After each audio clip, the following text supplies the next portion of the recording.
RSS की chief Mohan भगवतना मणिपुर थोकलिबा इथि क्राइसिस लोइसनबना अनौबा NDA की सरकार असिगी अहानब खोंथांग ओइगदबनी हाइना फोंदोखिबा वाफम अदु प्राइम मिनिस्टर नरेंद्र मोदी ना इनगदबनी हाइना ऑपोजिशन पार्टी की तोगान पॉलिटिकल पार्टी कयागी लुचिंगबसिंगना फोंदोखरे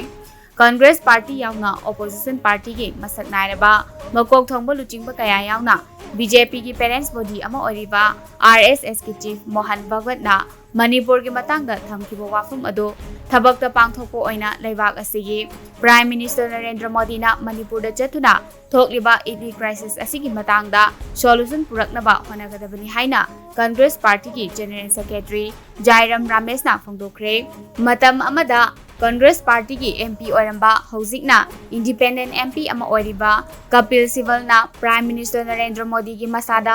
ऑपोजिशन की वा ताबगी DNA याउदे अदुबु RSS की चीफ की वाफम अदुबुदी महाकना सोयदना लौगनी हाइना सु फोंदोखरे।